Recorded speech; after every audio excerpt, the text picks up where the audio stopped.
Hey everyone, this is Nathan Allen from Poets and Quants. Continuing on with our Online MBA backstage event, really happy to have a team from the University of Massachusetts here, the Isenberg School of Management. Correct me if that's wrong. I think it's the Isenberg School of Management. And I'll let the panelists introduce themselves briefly, and then we'll just dive into the questions. Albert, let's start with you, and then we'll move to Chris. So name and title. Well, thank you, Nathan. My name is Albert Assaf, and I'm a professor in Isenberg here. I teach business statistics and economic analysis for managers. All right. And then Chris, name and title. Yes, I'm Chris Pilsner, and I'm the Chief Relationship Officer here at UMASS Amherst, which is an unusual title. I do a blend of communications and technology. Great. Great to have you both. Thanks for taking the time. Albert, let's start with you, and let's just start with the basics of the program. You can even tell us how old the program is now, and then get into some of the stuff about typical class size, flexibility and the pacing, group work versus individual work, any sort of concentrations that you all have, just those kind of just intricacies of your program. Well, the program is one of the oldest in the country, the most established in the country. And, it is, I would say, I've been teaching the program for over 10, maybe 9 years now. It's one of the highest ranked programs, as you know, in the country, and for many reasons, right? Including the flexibilities, the networking, the professor quality, etc. So you ask in terms, you want me to talk a little bit briefly about the program in general, right, Nathan, in terms of like class size, flexibilities, and others? Yeah, let's start there. Yeah, so the program, in terms of class size, we try to cap class size at 30, so we can have more engagement with the student, more one-on-one timing with them, and we can get back to them in a timely manner. The program is also known, our program, for, I would say, its flexibility. So we do have the 12-week semester, like in the fall and spring. We also offer the 6-week semester in winter and summer, kind of more accelerated path for students if they wish to take it.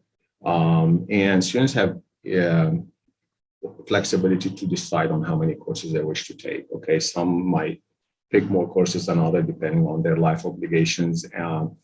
So usually they start with like 1 3-credit course. They try to add one 1-credit course or 1 3-credit course the second semester. So most of them end up doing 2 3-credit courses if they want to finish their degree in the expected time, 2 to 4 years. And the program has also areas of concentration. So some students might decide to go into a specific concentration and entrepreneurship, management, finance, marketing, business analytics, etc. And they can decide on when to move into that at any time they wish. So they have to take some more electives. And we have a great trendy courses within this concentration, very well courses on demand, I would say. Like in business analytics, we have advanced Excel, we have Python, we have in marketing, for example, CRM, service marketing, and finance, we have real estate investment. We have a great selection of courses that students can decide from. And most of our courses involve a lot of group work, and some of them involve, depending on the nature of the course, but we have a lot of group activities. So we try to keep the students engaged as much as possible. So I don't know if that answers your question. Yep, that's helpful. Thanks for that. We'll switch to Chris next. And Chris is in an interesting, unique position in that she's worked at the university for a while, but she also earned her MBA from the university as well while working there. So Chris, why don't you just kind of walk us through your thought process as you were deciding to pursue a master's business degree? Were you looking at any specialized degrees, or was it always the MBA?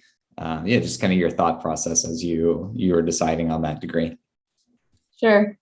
I actually decided to get my MBA before I was working at the university. I had relocated for personal reasons, and I was applying to jobs and finding that I wasn't getting phone calls back.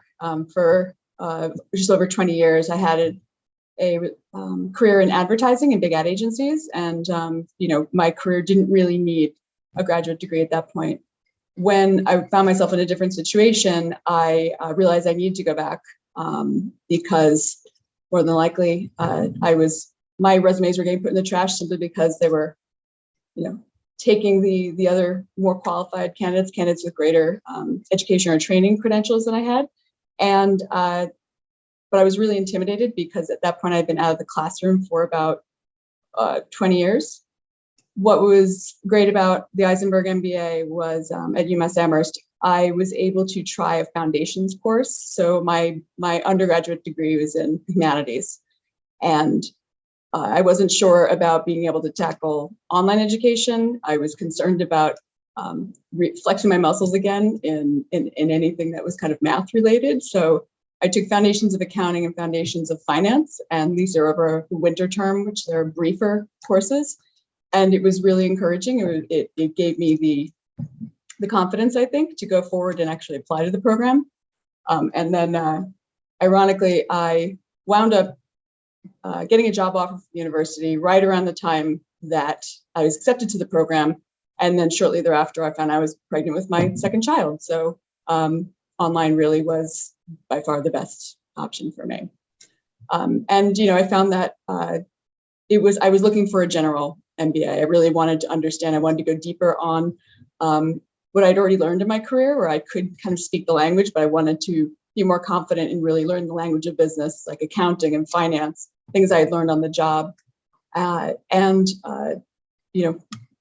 did that. I was not able at that point to take advantage of a concentration. If I could go back and do it all over again, I would definitely major in business analytics because it's so relevant to what I do now. Right. Yeah. Thanks. And we'll hit upon,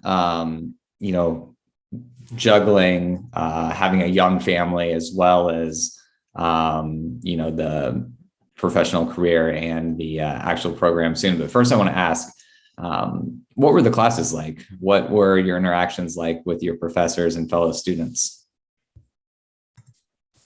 The classes were, what was fantastic about the classes were the professors really understood how working adults function, how you learn best. There were, right from the start, I took strategic information management right from the start with a very experienced professor, Shirley Schmerling, who, I found that the level of discourse was incredibly engaging. I was expecting to be doing more textbook work. This is much more discussion based.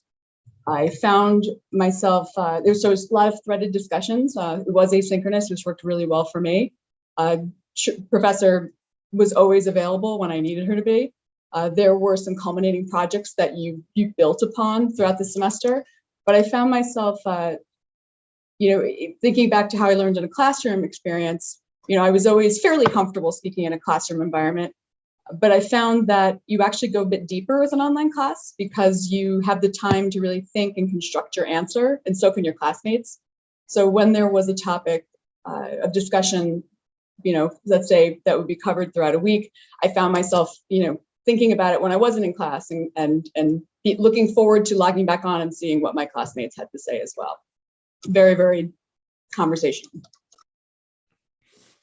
Great, thanks. And one more for you, and then we'll jump back to Albert. Sorry, Albert, hang tight here.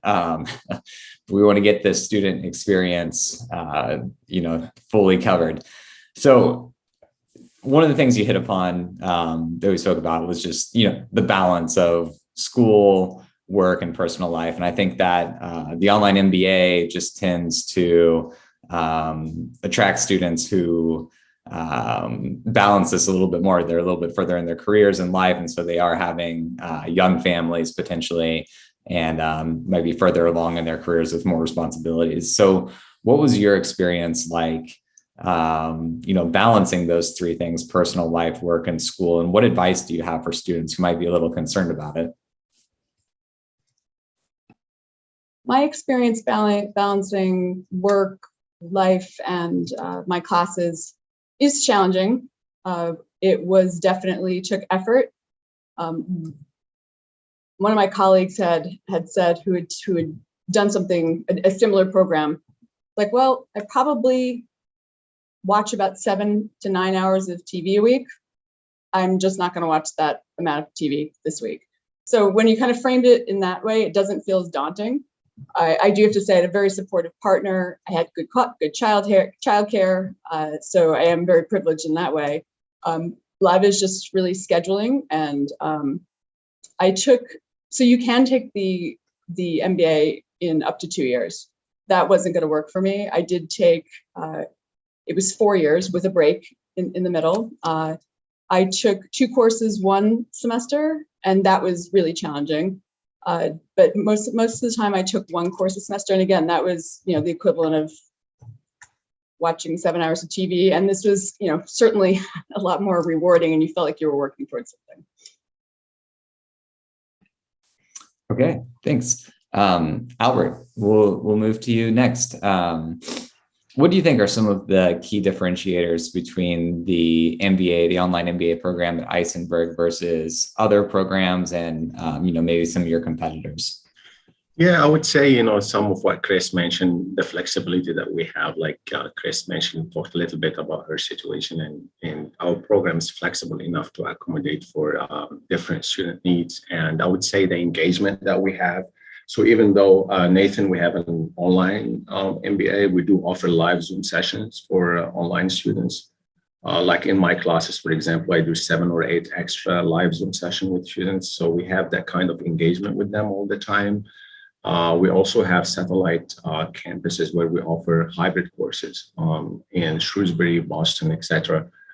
So students have the chance as well to take these courses live, like they attend 5 live sessions and the rest is online.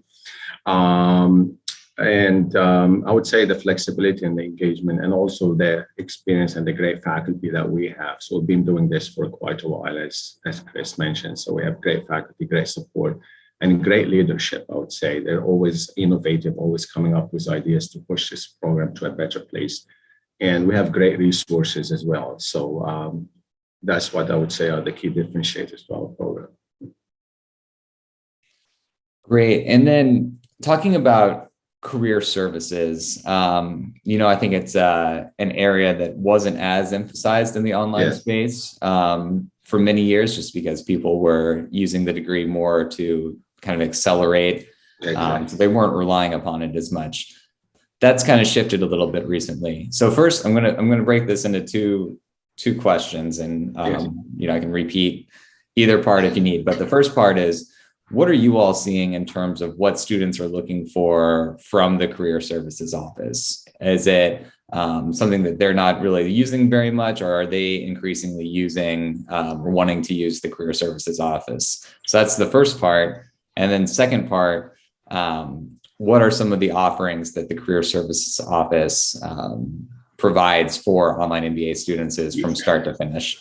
Yes, I think, Nathan, students always need help in developing their CV and developing their LinkedIn page, and listening to successful speakers from the industry, getting ideas about future jobs. So we have the good thing about our program is we replicate everything for full-time MBA to the online MBA. So the same resources that full-time MBA have, we have it for online MBA as well, from like networking, to career workshops, to one-on-one career advising as well, full coaching, to career success boot camps. And we have, and maybe Chris as well knows about that, we have the iConnect platform in Isenberg as well, which is kind of a professional, development professional platform that's offered by, if I remember exactly, by the Office of Career Service, right, Chris? So maybe she can correct me on that. So that platform offers a lot of tools for students, as I said, from CV development to LinkedIn, having a professional LinkedIn page, to listening to recorded speeches by our alum, to as well link to different jobs out there. So we do offer all of this to online and full-time MBA students. So these resources are always available for them.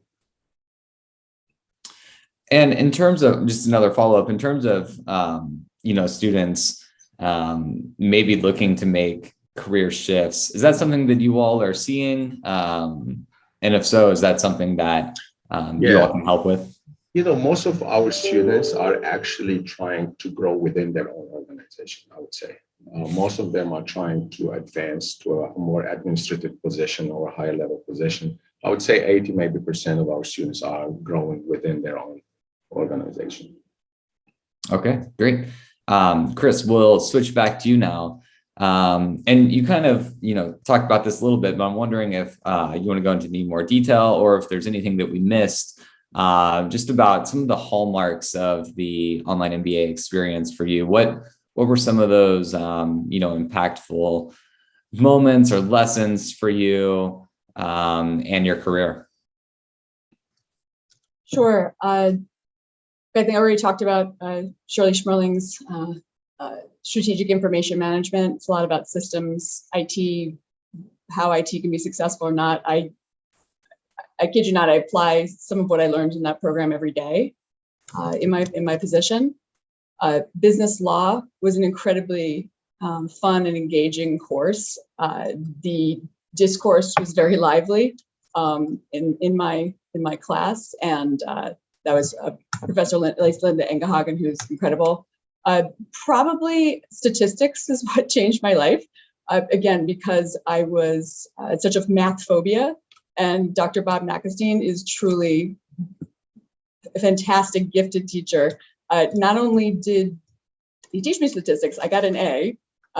He really encouraged me, and it gives me a whole different level of confidence. I could be in a finance seminar with some of our really successful finance professors and really understand what they're talking about, which is really, it's like learning a new language. So that was incredible. And also the culminating capstone course where you're working with other students in a simulation. Again, it's engaging everything in your brain. When you're doing one class, since we've been in business for a while, you're diving deep into finance, and like you're really digging and understanding that. It was really fun to start applying and connecting all the different pieces that I've accumulated in my career and through the program. Great. This next question I'm going to ask to both of you. We'll start with Albert, but Chris, I also think your experience and opinion will be very helpful and insightful to the viewers as well.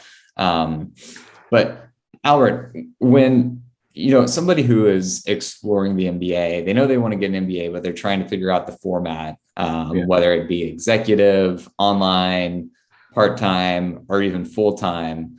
What advice do you have for them? And what are some things they should be thinking about? Well, I think the most important issue is their time and what they actually need the degree for. And as I mentioned, we have this great concentration, different concentration that we can offer. And an advice for them is to pick a program that is flexible enough, that can accommodate for their life obligation and also enable them to study like Chris did, and also I think select programs where has enough resources for them, like our program. So as I said, we have great flexibilities, offering students different format of semesters, like 12 weeks, 6 weeks. We have a great selection of courses between core and electives. So I would say a key advice for them is to pick a program that has relevant courses for them. So I think we have a great selection of courses that are very trendy and very much in demand by the industry. And our program, as I said, offers that. Our program as well offers a great network. We have a great history, as I said. So we have a very rich database of alums, and that they can also tap into and also meet and network with faculty and alums. So our program, I would say an advice is to pick a program where you have that great networking. All the networking events that we do on an annual basis, where they have chance to meet with alum, industry speakers, and also faculty. So this is also a key strength for them, or a key issue for them when they select a program. And of course, the long-term, I would say, benefit, like how much value that degree has. And I think a UMass MBA has a lot of value based on what we hear from different stakeholders. So that will actually also help them grow within their organization. So they have to select a degree that, brings value to their life and to their to their career as well. So I think we have the whole package here, Nathan, I would say, for them to select the flexibility, the networking, the great advising. We have great advisors in the program, Nathan, that work one-on-one with students all the time, help them with their study plan, help them develop a good pacing for their course. So we have everything, if you're asking me about that. So these are some of the key issues I would advise students to look at when they're selecting an MBA program. And then Chris, how about you? What sort of advice do you have for students who might be considering multiple programs, multiple formats, or just trying to figure out which one is best for them? Sure, I think it is a personal choice because you need to take into consideration your lifestyle and also how you learn best. I think the pandemic has really exposed that there's some people who really thrive online. There's some people who are challenged by being online. I think because Isenberg and the professors there have been doing this for so long, seeing my children and their school struggle, seeing other people rush into the space, I appreciate even more how experienced, how measured, how understanding, how pressure tested the curriculum is and professors are. And because the program is so big, it does give you more flexibility with what courses are available. Like you never have a question of like, oh, well, I can't really graduate this coming year because I really need to wait for this course to come up. I have had friends had that situation in other programs. That doesn't happen here because there's a bigger course catalog that's available to you at all times. So that makes a big difference. Executive MBAs do work really well for people. Some people want to be immersed. I also was, again, lucky enough that with certain courses, I could, have my husband take the kids away. And I did spend, really locked in for like 8 hours and really did work at a big pace. And, you mix it up, based upon how you learn best. So. Great, thanks.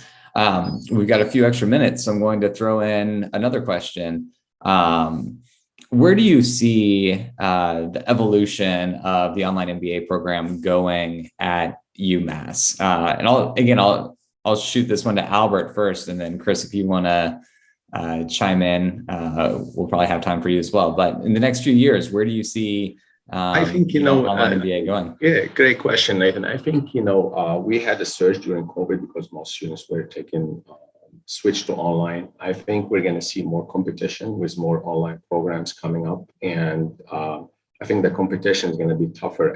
But I'm not worried about this part because, as I said, we have a great leadership team and that focus a lot on innovation and trying to keep that program very competitive. And we're really always developing and improving ourselves. And so we have to be different. We have to be unique. We have to be innovative to remain competitive. I would say the competition is going to get tougher from there. Okay, Chris, same question. Where do you see the online MBA space going? I agree with Albert. It's going to be increasingly competitive. I think platforms like LinkedIn, where you have much smaller bites of skill building, is going to take some people out of the market for an online MBA. Some people are going to say, I'm not sure that that's worth it.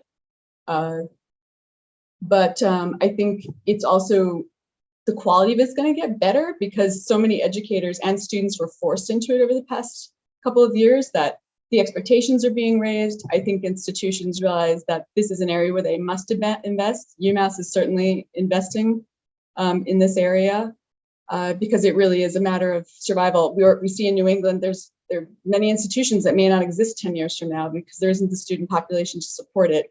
Online education is essential, but we need to get a lot smarter and consider the resources and apply them so that we can meet students where they are. And one last thing, I think there's also really a sense of accessibility too. There's many people who, an MBA really is a place of privilege because they couldn't take 2 years off. So I think for an institution like UMass, where we're here to serve the public. That's another component that people are very passionate about here. Great, thanks. Thanks again both to your time. And just to wrap it up, if someone wants to get in touch with you, what's the best way of getting in touch with you or other people in the online MBA degree at UMass? They can get in touch with the MBA office here. As I said, we have great advisors. They can talk to some of our advisors, email them. They're very responsive. They'll get back to you maximum within 24 hours, I would say. Or they can also contact faculty, and faculty will connect them with the right party as well. So we can direct them to the right place. Everyone is very responsive here, and everyone is on top of their game. So, all right. Thanks again for your time, and I hope you have a great rest of your day. And again, this has been the Poets and Quants Online MBA Backstage event. My name is Nathan Allen. Thanks, everyone. Thank you, Nathan.